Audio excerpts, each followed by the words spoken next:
Sun Risers Hyderabad home గ్రౌండ్లో ఆడుతూ Gujarat టైటన్స్కి suit అయ్యే పిచ్లో ఆడి ఈ మ్యాచ్ కన్విన్సింగ్గా ఓడిపోయారు. ఇది 4th consecutive match Sunrisers ఓడిపోవటము. అసలు ఈ మ్యాచ్ ఓడిపోవటానికి కారణాలేంటి? నేను ఇవాళ సాయంత్రం Mumbai Indians versus RCB Wankhede స్టేడియంలో జరుగుతుంది. Bumrah is back. మరి ఈ మ్యాచ్ గురించి మాట్లాడాలి కదా, let's get into it.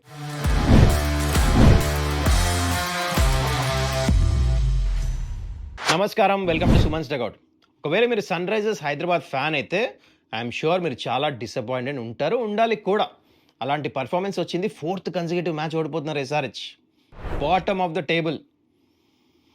సరే, ఈ మ్యాచ్ గురించి మాట్లాడదాం ఫస్ట్. దాని తర్వాత ఇవాళ సాయంత్రం మ్యాచ్ గురించి మాట్లాడదాం. Before I get into this video, మీ అందరికీ gentle reminder, don't forget to subscribe to my channel. Every day ప్రతి ఒక్క ఐపీఎల్ మ్యాచ్ గురించి మీకు తెలిసి 8 AM కల్లా ఒక వీడియో రిలీజ్ అవుతుంది. మీ ముందు రావాలంటే సబ్స్క్రైబ్ చేసుకోవాలి కదా, చేసేసుకోండి. Okay, let's start off with yesterday's match.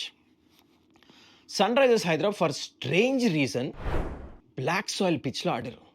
ఈ పిచ్ మీద యావరేజ్ స్కోర్ వచ్చి 151. ఇంతకుముందు లాస్ట్ ఇయర్ ఇప్పుడు దాకా ఈ పిచ్ మీద 3 ఐపీఎల్ మ్యాచెస్ ఆడితే యావరేజ్ స్కోర్ వచ్చి 151. అంటే this is not a stroke making pitch. అంటే బ్లాక్ సాయిల్ పిచ్ అంటే ఏంటంటే మీకు అర్థం చేపిస్తాను నేను.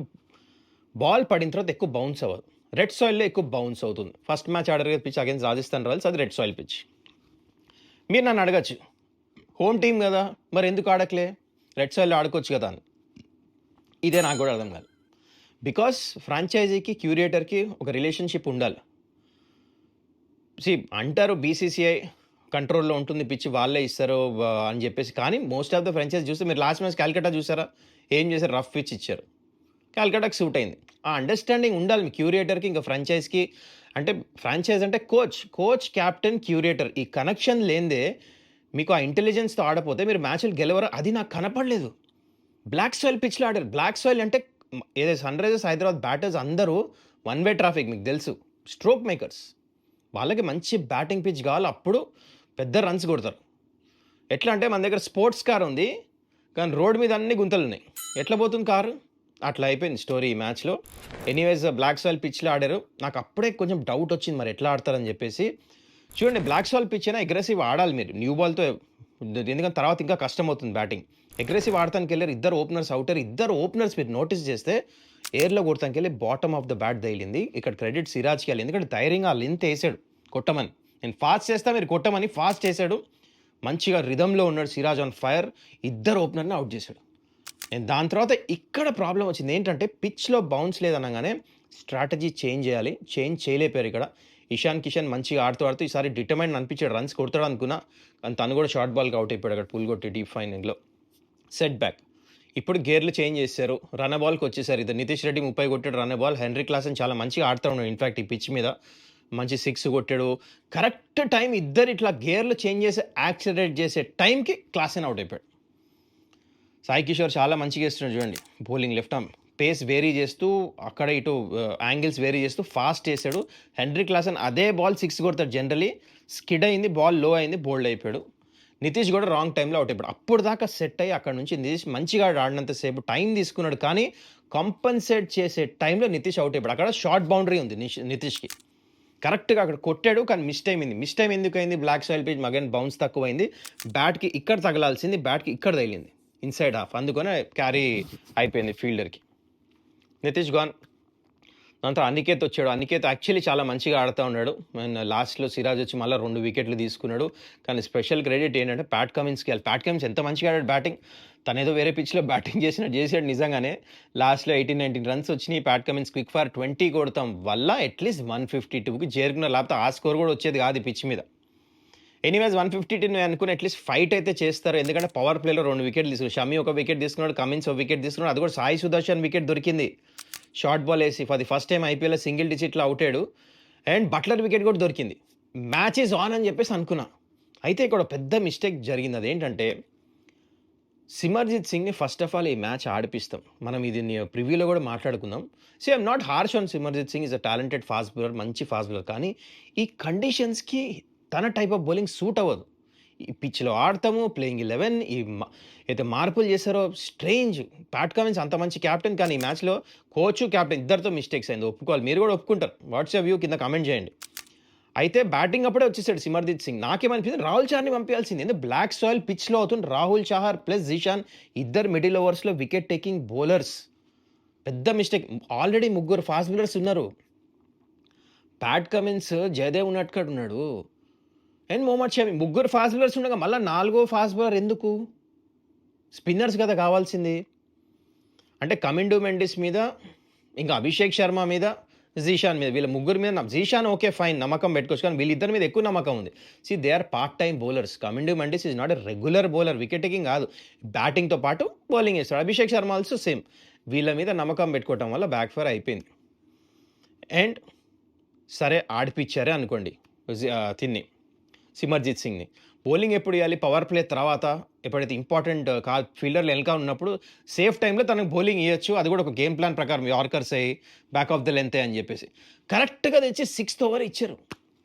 6th ఓవర్ అన్నిటికంటే కష్టమైన over. Power play last over వేస్తాం, అది టీంలో మెయిన్ బౌలర్ వేయాలి. సిమర్జిత్కి ఇచ్చేసరికి ఆ ఓవర్లో 20 రన్లు పోయింది.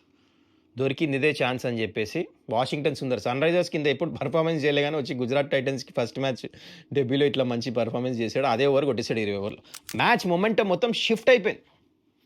లేపేదని చెప్తున్నా, అక్కడ ఇంకో వికెట్ పడి ఉంటే మ్యాచ్ క్లోజ్ అయ్యేదో అనిపించింది నాకు. కానీ ఎనీవేస్ తర్వాతే చూస్తే నాకు మ్యాచ్ ఏమనిపించింది అంటే, సన్ రైజర్స్ హైదరాబాద్ దగ్గర ఈ ప్లేయింగ్ 11లో మాత్రం వికెట్స్ ఇస్తాను బౌలర్ లేరు. అయితే షమి, కమిన్స్ మంచిగా వేశారు. 7 runs per over ఇచ్చారు వాళ్ళు. షమి 2 వికెట్లు తీసుకున్నాడు. దాని తర్వాత ఒక ఎండ్ గిల్ చాలా మంచిగా ఆడుతున్నాడు. అండ్ తను మ్యాచ్ వదలలే. తిని చాలా మంచిగా ఆడేశాడు ఇక్కడ. వాషింగ్టన్ సుందర్ 49 కొట్టేశాడు 150 స్ట్రైక్ రేట్తో. గిల్ రిలాక్స్గా ఆడి అవతల పక్క రన్స్ వస్తేనే తను రిస్క్ తీసుకునే అవసరంలే. క్యాప్టెన్స్ నాక్ ఆడాడు, అన్బీటెన్ వచ్చాడు, 60+ runs. అయితే ఇక్కడ ఏమర్థమైంది? We didn't have the venom to get wickets. ఏదో ఉన్నట్టు మంచిగానే వేసాడు. 2 ఓవర్లో ఇచ్చాడు క్యాప్టెన్. తను ఎక్కువ సరిగ్గా యూజ్ చేయలేదు. జీషాన్ అన్సారీ వేసాడు, but he was not so effective. Still young Zeeshan Ansari, ఇప్పుడే 3-4 మ్యాచ్లు ఆడాడు. తను మ్యాచ్ విన్నర్లాగా వికెట్లు తీశారంటే కుదరదు కదా. సో మనకేమర్థమవుతుంది ఇక్కడ, సన్ రైజర్స్ హైదరాబాద్ దగ్గర ఆ బౌలింగ్ పవర్ లేదు.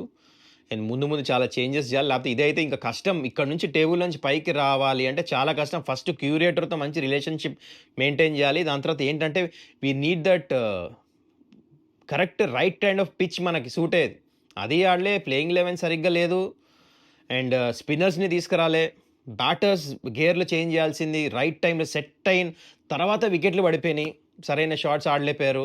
Mixture of everything I could say. But overall it's very disappointing. అంటే యూనో సన్ రైజర్స్ ఫ్యాన్స్ అందరికీ టేబుల్లో లాస్ట్ 4th కన్సిక్యూటివ్ మ్యాచ్ ఓడిపోయారు. దీని తర్వాత పంజాబ్తో హోమ్ గేమ్ ఉంది. దాని తర్వాత ముంబై ఇండియన్స్కి వెళ్ళి వాళ్ళ హోమ్ గ్రౌండ్ వాంకడేలో ఆడుతారు. మళ్ళీ ముంబై ఇండియన్స్తో హోమ్ గ్రౌండ్. అంటే నెక్స్ట్ 3 మ్యాచెస్లో 2 హోమ్ గేమ్స్ ఉన్నాయి. మరి ఈసారి ఏ పిచ్లో ఆడతారో. ఇలానే ఉంటే మాత్రం కష్టం. ఇంకా క్వాలిఫికేషన్కి చాలా కష్టం అయిపోతుంది. I'm telling you. 4 matches on trot. అసలు 2 మ్యాచ్లు ఓడిపోతేనే ప్రాబ్లం అవుతుంది. 3 ఓడిపోయారు, ఇప్పుడు 4 ఓడిపోయారు. ఇక్కడ నుంచి రికవర్ అవ్వాలంటే మిరాకిల్ అవ్వాలి. They have to pull up the songs. Nothing is impossible. Okay, in IPL చాలా స్ట్రేంజ్ థింగ్స్ అయినాయి. I will not write off any team. I know as a fan it will be very disappointing. కానీ ఇలాంటి mistakes జరిగి కానీ గుజరాత్ టైటన్స్కి credit ఇవ్వాలి. And వాళ్ళు చాలా హ్యాపీ ఫీల్ అయ్యారు. ఎందుకు వాళ్ళు బ్యాక్ హోమ్ బ్లాక్ సాయిల్ పిచ్లోనే ఆడి మ్యాచ్లు గెలుస్తారు. ఇక్కడ రాగానే వాళ్ళకి బ్లాక్ సాయిల్ పిచ్ దొరికింది. ఎంజాయ్ చేశారు ఇక్కడ. గిల్ అవుట్ స్టాండింగ్ నాక్. And Siraj out standing spell నిజంగా. ఎందుకంటే సిరాజ్ని మెచ్చుకోవాలి. ఎందుకంటే విత్ ఫైర్ బౌలింగ్ వేసాడు, చాలా మంచిగా వేసి 4 వికెట్లు తీసుకున్నాడు. లాస్ట్ మ్యాచ్ 3 వికెట్లు. ఆర్సీబీ హోమ్ గ్రౌండ్లో వెళ్ళి, ఇక్కడ హైదరాబాద్ తన హోమ్ గ్రౌండ్, ఇది కూడా రంజీ ట్రోఫీ ఆడతాడు. ఇక్కడ వచ్చి మళ్ళీ 4 వికెట్లు. ప్లేయర్ ఆఫ్ ద మ్యాచ్, మళ్ళా player of the match. Salute Miyabhai, outstanding performance. And that's it guys. ఈ మ్యాచ్ గురించి ఇంకా మాట్లాడదాం ఏం లేదు. ఐమ్ షూర్ మీరేమంటారు ఈ మ్యాచ్ గురించి? మిస్టేక్స్ ఎక్కడైనాయి? Do you agree with me? Pitch, captaincy, playing 11లో చేంజెస్, అండ్ మీ ఇంకేమైనా ఉంటే కింద కమెంట్ చేయండి. It happens. I know sad ఉంటే మనం obviously when you really like your home team and you want them to do well and Sunrisers Hyderabad, orange army especially. Anyways కింద comment అయితే చేయండి మీకు ఈ మ్యాచ్ ఎక్కడ పోయిందో, వాట్ హ్యాపెండ్. ఇప్పుడు మనం ఇవాళ సాయంత్రం మ్యాచ్ గురించి మాట్లాడదాం. మౌత్ వాటరింగ్ కాంటెస్ట్ ఇదైతే. వాంకడే ఆడబోతున్నారు. Bumrah is also playing this match. చలో let's get into this game. Stats and facts brought you by Spuda.ai. ఇవాల్టి మ్యాచ్ మాత్రం చాలా ఇంట్రెస్టింగ్ ఉండబోతుంది. ఒకవైపు ముంబై ఇండియన్స్, ఇంకోవైపు ఆర్సీబీ. ఇద్దరు మ్యాచ్ ఓడిపోయి వస్తున్నారు. ఎక్కడ ఆడుతున్నారు? వాంకడే స్టేడియంలో. వాంకడే స్టాట్స్ మీకు ఆల్రెడీ తెలుసు. యావరేజ్ స్కోర్ వచ్చేసి ఇక్కడ 188 2024 ఐపీఎల్లో. టాస్ గెలిస్తే కెప్టెన్ సెకండ్ బ్యాటింగ్ చేస్తారు. రెడ్ సాయిల్ పిచ్ బాగా బౌన్స్ ఉంటుంది. ఎంజాయ్ చేస్తారు. ఎప్పుడు కెప్టెన్స్ ఇక్కడ ఏం చేస్తారంటే ముందు టోటల్ చూసి దాని తర్వాత చేజ్ చేస్తామని ప్రిఫర్ చేస్తారు. చేజింగ్ ఈజీ గ్రౌండ్ ఇది. ఎన్నో సందర్భాల్లో చూసాం మనం. చాలామంది కెప్టెన్స్ అదే చేస్తారు. అండ్ విక్టరీస్ కూడా ఎక్కువ పర్సంటేజ్ సెకండ్ బ్యాటింగ్ టీమ్కే ఉంది. Okay, this is about the venue. Now let's talk about probable playing 11 of Mumbai Indians and వాళ్ళ ఇంపాక్ట్ ప్లేయర్స్. ప్రాబబుల్ 12 వేస్తున్నాం, మీరు స్క్రీన్లో చూస్తుంది. చాలా హ్యాపీ ఉంటారు ఇఫ్ యూఆర్ ఎంఐ ఫ్యాన్. ఎందుకంటే జస్ప్రీత్ బుమ్రా ఇస్ బ్యాక్. వాళ్ళ కోచ్ చెప్పేశాడు ఈజ్ అవైలబుల్ ఫర్ సెలెక్షన్ అని. సో బుమ్రా వచ్చిన తర్వాత కంప్లీట్లీ డిఫరెంట్ అనిపిస్తుంది వీళ్ళ బౌలింగ్ అటాక్. అంతా ఆల్ బేసెస్ కవర్డ్. పవర్ ప్లేలో వేస్తాడు బుమ్రా, మిడిల్ ఓవర్స్లో వేస్తాడు, డెత్ ఓవర్స్లో కూడా వేస్తాడు. పవర్ ప్లేలో కూడా ఒకటో ఓవర్ వేస్తే చాలు Bumrah. And 8th 9th over వేస్తాడు, మిగతా 2 ఓవర్లు డెత్లో వేస్తాడు. చాలా డిఫరెన్స్ ఉంటుంది అన్నమాట బుమ్రా వచ్చిన తర్వాత. మరి రాగానే ఫస్ట్ మ్యాచ్ ఇంపాక్ట్ ఎట్లుంటుంది చూద్దాం. 100% ఇస్తాడా? ఆ పేస్ 145 ఆ పేస్ వేస్తాడా? You have to wait and watch. అదొకటి. అండ్ దాంతో రోహిత్ శర్మ ఫిట్నెస్కి వచ్చేసరికి ఇంకా వాళ్ళ కోచ్ ఏం చెప్పారంటే నెట్స్లో బ్యాటింగ్ చేసి చూస్తారంటే if he's fit he will play this match. So అందుకని I'm taking Rohit Sharma into the playing 11. అందుకని స్క్రీన్లో మీరు చూస్తున్నారు, దాని ప్రకారమే వేసాను ఇక్కడ. అయితే ఇట్లంతా టాప్ టు బాటం చూసిన తర్వాత ఐ ఫీల్ ఈ పిచ్ మీద వీళ్ళ బ్యాటింగ్ ఆర్డర్ సాలిడ్ ఉంది. హార్దిక్ పాండ్యా దాకా ఉంది. అంతా ఈవెన్ దీపక్ చార్ కూడా లాంగ్ హ్యాండిల్ యూజ్ చేస్తాడు. ఇంపాక్ట్ ప్లేయర్ కింద వీళ్ళకి విఘ్నేష్ పుతూర్ వస్తాడు, young left arm chinaman bowler. And spinner Mitchell Santner మంచిగా వేస్తాడు తెలుసు. ఎక్కువ దానికంటే ఎక్కువ స్పిన్నర్లు వీళ్ళు ఆడిపోయారు. అండ్ విఘ్నేష్ పుతూర్ అంతే, ఇద్దరు స్పిన్నర్స్ కంటే ఎక్కువ ఆడిపోయారు. ఈ పిచ్ మీద అవసరం లేదు కూడా, ఎక్కువ ఫాస్ట్ బౌలర్స్ మీద డిపెండ్ అవుతారు. సో బూమ్రా వచ్చిన తర్వాత చాలా స్ట్రాంగ్ అనిపిస్తుంది ఇందాక చెప్పినట్టు. So that's about Mumbai Indians. ఇప్పుడు మనం ఆర్సీబీ గురించి మాట్లాడదాం. ఈ గ్రౌండ్ ఈ కండిషన్స్కి వీళ్ళది probable playing 11 plus impact player చూస్తున్నాము. అయితే ఆర్సీబీ బ్యాటింగ్ ఆర్డర్ ఎట్లుందంటే ఈ గ్రౌండ్కి పర్ఫెక్ట్గా సూట్ అవుతుంది. Virat Kohli, Phil Salt, Devdutt Padikkal, Rajat Patidar, Livingstone, Jitesh Sharma, Tim David, Krunal Pandya దాకా బ్యాటింగ్ ఉంది. నెంబర్ 8. ఇంకా మరి ఇంపాక్ట్ ప్లేయర్ కింద వీళ్ళకి సుయాష్ శర్మ రావాలి. లాస్ట్ టైం రసిక్ వచ్చాడు, సరిగ్గా గేలే మనం చూసాం హోమ్ గ్రౌండ్లో. ఐ థింక్ సుయాష్ రావాలి. అండ్ బికాస్ కృణాల్ పాండ్యా ఒకటే ఉన్నాడు స్పిన్నర్, ఐ థింక్ 2 స్పిన్నర్స్ కావాలి గ్రౌండ్లో రెడ్ సాయిల్ పిచ్లో. సుయాష్ ఆ ఎక్స్ట్రా వెరైటీ యాడ్ చేస్తాడు. అండ్ ఆల్రెడీ 3 ఫాస్ట్ బౌలర్స్ ఉన్నారు చాలు, భువనేశ్వర్ కుమార్, యస్ దయాల్, ఇంకా హేజల్వుడ్. కాబట్టి దట్స్ ఇనఫ్ ముంబైకి డీల్ చేస్తానికి. ఆర్సీబీ ఏం తక్కువ లేదు, జబర్దస్త్ ఉంది. ఎందుకంటే స్ట్రోక్ మేకర్స్ ఉన్నారు ఆర్సీబీ, వేరే లెవెల్ క్రికెట్ ఆడుతున్నారు, అగ్రెసివ్ ఆడుతున్నారు, మంచి ఇంటెంట్ చూపిస్తున్నారు. ఈ పిచ్ చాలా మంచిగా సూట్ అవుతుంది. It's going to be high scoring match. అది ఫస్ట్ బ్యాటింగ్ ముంబై చేయండి, ఆర్సీబీ చేయండి, నాకెందుకు అనిపిస్తుంది 200+ మ్యాచ్ అవుతుంది. ఇది చాలా ఇంట్రెస్టింగ్ మ్యాచ్ ఉండబోతుంది ఇవాళ మాత్రము. అయితే ప్లేయర్స్ టు వాచ్అవుట్ మనం చూద్దాం. ఫస్ట్ ముంబై ఇండియన్స్ వైపు వచ్చేస్తే I'm going with Suryakumar Yadav. ఎందుకంటే బ్యాటింగ్ పైకి వస్తున్నాడు, రైట్ తన నెంబర్ 4 కాబట్టి. అండ్ ఈవెన్ విల్ జాక్స్ కూడా కొడతాడేమో అనిపిస్తుంది నాకు. ఎనీవే సూర్యకుమార్ యాదవ్కి వెళ్తున్నా. అండ్ ఇక్కడ నేను బౌలింగ్ విషయానికి వచ్చేస్తే I'm going with Bumrah. Impact చేస్తాడు ఫస్ట్ మ్యాచ్, ఫ్రెష్ ఉన్నాడు కదా, యూ నెవర్ నో. అండ్ దాని తర్వాత ఇటువైపు వచ్చేస్తే ఆర్సీబీకి I'm going with Virat Kohli. Opening వస్తాడు. ఈ గ్రౌండ్లో రికార్డ్, అద్భుతమైన రికార్డ్ ఉంది విరాట్ కోహ్లీకి, తెలుసా మీకు? అండ్ ఐఎమ్ గోయింగ్ విత్ బౌలర్స్లో Hazlewood. Back of the length వేస్తాడు, మంచి బౌన్స్, ఆ పవర్ ప్లేలో ఇంపాక్ట్ క్రియేట్ చేస్తాడు అనిపిస్తుంది నాకు. సో ఇంకో player to watch out for. So వీళ్ళు నలుగురు బోత్ ద టీమ్స్ నుంచి ప్లేయర్ టు వాచ్అవుట్ ఫర్.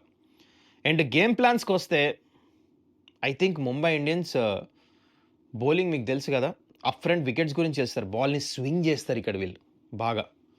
ఏంటంటే దే గాట్ స్వింగ్ బౌలర్స్. మీకు తెలుసు ఎట్లా అంటే ట్రెంట్ బోల్ట్ ఫస్ట్ ఓవర్లోనే వికెట్ తీస్తాడు, ఇన్ స్వింగర్ చేసి స్టంప్స్ మీద. సో అదొకటి ఉంటుంది. Virat Kohli should watch out and Phil Salt వీళ్ళిద్దరికి అక్కడ ఆ ఫస్ట్ ఓవర్ గండం అయితే ఉంటుంది. అండ్ దాని తర్వాత మిడిల్ ఓవర్స్లో ఏం చేస్తారంటే వీళ్ళు బాగా బౌన్సర్స్, స్లోవర్ బౌన్సర్స్ వేస్తారు ముంబై ఇండియన్స్. ఒకవైపు బౌండరీ దగ్గర. అండ్ యాకర్స్ మంచిగా వేస్తారు, slower ones outside off stump వేస్తారు, ఎక్కువ పేస్ ఇయ్యరు. And that's the game plan of Mumbai Indians. Batting అయితే తెలుసు, దిల్ play really fast, behind square ఎక్కువ యాక్సెస్ చేస్తారు. ఈ పిచ్లో బౌన్స్ ఉంటుందని తిలక్ వర్మ కానీ సూర్యకుమార్ యాదవ్ కానీ వీళ్ళందరూ అంటే దే ఆర్ మాస్టర్స్. అదే హార్దిక్ పాండ్యా వచ్చి స్ట్రైట్ డౌన్ కొడతారు, మిగతా middle order batsmen pace use చేసి రివర్స్ స్వీప్స్ అన్ని కొడతారు. అందుకనే ఈ పిచ్లో వీళ్ళకి బౌలింగ్ వేస్తాం అంత ఈజీ కాదు. And it comes to RCB game plan ఏముంటుందంటే ఇప్పుడు currently they going to be super aggressive ఈ రెడ్ సాయిల్ పిచ్ మీద. అండ్ వీళ్ళ బ్యాటర్స్ కూడా మంచి ఫామ్లో ఉన్నారు కాబట్టి, మంచిగా జితేష్ శర్మ దగ్గర నుంచి అందరు ఫామ్లో ఉన్నారు, టిమ్ డేవిడ్ అందరు. సో అందుకనే మజా రాబోతుంది ఈ మ్యాచ్. అండ్ బౌలింగ్ ప్లాన్స్కి వస్తే Hazlewood, Bhuvneshwar Kumar again plays a very important role ఇక్కడ వికెట్స్ తీయాలంటే. భూవి ఏమో బాల్ స్వింగ్ చేస్తాడు, Hazlewood back of the length వేస్తాడు. ఈ పిచ్లో పేస్ ఉంటుంది, అక్కడ ఏమైనా వికెట్స్ వచ్చే ఛాన్స్ ఉంటుంది, కార్డ్ బిహైండ్ స్లిప్లో అవుట్ చేస్తానికి. I'm banking on Hazlewood. And Suyash Sharma ఆ మిస్టరీతనం యాడ్ చేస్తాడు. So these are the game plan. సింపులే. ముంబై ఇండియన్స్‌లో మనకు తెలుసు ఈ గ్రౌండ్‌లో ఎట్లా ఆడతారో. వీళ్ళ మ్యాచ్‌లు ఎప్పుడు ఈ గ్రౌండ్‌లో ఆడిన చాలా క్లోజ్ మ్యాచెస్ చూసాము. అందుకనే ప్రెడిక్షన్ మీటర్ వైపు వచ్చేస్తే కూడా మీ ఫేవరెట్ ప్రెడిక్షన్ మీటర్ ఈ మ్యాచ్ చాలా క్లోజ్ అవ్వబోతుంది. ఈ విన్నర్ పిక్ చేయాలంటే చాలా కష్టం. ఎందుకంటే బోత్ చాలా ఈక్వల్ కాంటెస్టెడ్. అందుకని నేను ఎటువైపు వెళ్తున్నాను తెలుసా మీకు? Any guesses? I'm going with second batting team. Second batting ఎవరైతే చేస్తారో ఈ పిచ్ మీద చేజింగ్ వాళ్ళకి అడ్వాంటేజ్ ఎంత ఉందో they are going to win this match 60%. మరి మీరేమంటారు? ఈ మ్యాచ్ ఎవరు గెలవబోతున్నా మీ ఒపీనియన్ ఏంటి కింద కమెంట్ చేయండి. I will be reading each and every comment. మళ్ళీ మనం నెక్స్ట్ వీడియోలో కలుద్దాం. Till then take care. Bye. See yeah.